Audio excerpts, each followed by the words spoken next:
What a performance on Saturday at Ryan Field in Evanston, Coach. 300 yards passing, 300 rushing the football. You scored on 9 of your first 10 possessions. The kind of ball game you dream about. Really proud of the guys, Gary. They did a tremendous job getting ready for this ball game. I thought our focus was good all week, especially at the latter part of the week. And obviously the offense really played well, but can't say enough, too, about our defense. They really came to play once again. 2 straight years now, we've done a great job of shutting down Northwestern's very fine, explosive offensive attack. Yeah, Norm Parker and the defensive staff deserves a lot of credit, Coach. And Aaron Campman had another lights-out game among many defenders. He really played well. Aaron's been doing a great job for us all season long. He works hard. He's kind of a quiet, efficient player out there, and not only plays well on the field, but a tremendous leader also. Well, let's get right to the highlights because there are plenty of them. For most of the Big Ten season, the Iowa Hawkeyes have played very good football, only to see mistakes and penalties cost them in the end.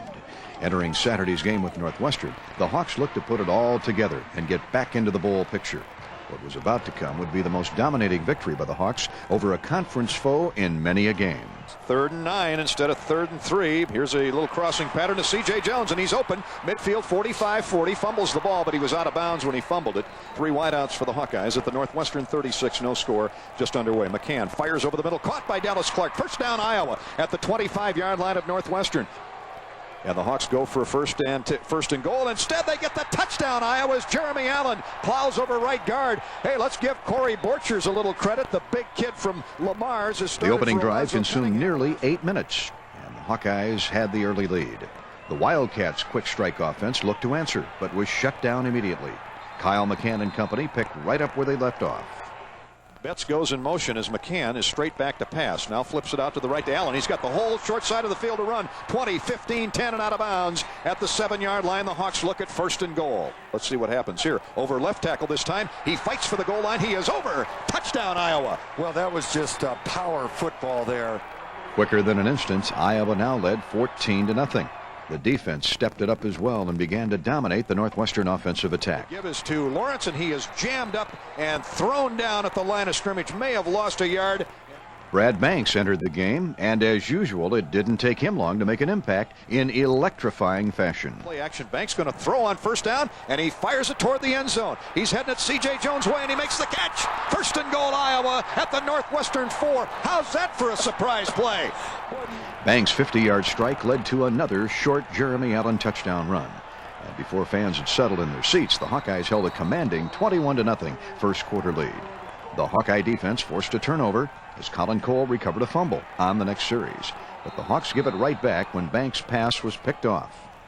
This turnover led to the Cats' first touchdown, and the lead was cut to 14. Into the second quarter, it quickly became apparent, though, that Northwestern could not contain Iowa's white-hot offense. C.J. Jones and Khalil Hill are the wideouts, and McCann straight back to pass. Plenty of time, wants it all. Goes to the end zone, has Khalil out there. Great catch at the 7-yard line. It's going to be first and goal, Iowa. Hill's spectacular catch set up shop at the 2, and Mr. Touchdown, Aaron Greving, put the finishing touches on the drive. Aaron Greving, and he's into the end zone without a doubt. Nobody laid a glove on him. Aaron Greving has a touchdown, Iowa. That score pushed the lead to 28-7. as Iowa continued to control both sides of the line of scrimmage. As the half drew to a conclusion, the Hawks put together one last drive, capped by another long gainer from Khalil Hill. Banks on play action, rolls out to his right, wants to throw back to his left. Got a man wide open, it's Khalil Hill, caught at the 30, 25-20, tripped up at the 15-yard line. What a terrific pass again by Brad Nate Kading Banks. drilled a short field goal, and the half ended with the Hawks holding a commanding 31-7 lead. If Northwestern had any idea of making a comeback in the third quarter, hopes were quickly dashed by the Hawkeye defense, namely Derek Pagel. By Derek Pagel, the Hawks are knocking at the door. Derek Pagel. It didn't take long for the Hawks to cash in on Pagel's INT. Seconds later, Jeremy Allen, who was having his best day as a Hawkeye, came up with another big play. Wide open out of the backfield. He's at the 40, 30, 20, 10. He's into the end zone. Touchdown, Iowa. The 45-yard scoring play gave Iowa a 45-7 lead, and for all practical purposes and intent, the game was over. Coach Ferentz emptied his bench, giving his starters a well-deserved rest. It didn't stop the Hawkeyes, however, as the reserves tallied a few big plays of their own. In a game where two teams were looking to stay in bowl contention, it was all Iowa. who after a couple of weeks of frustration put it all together in routing Northwestern 59-16.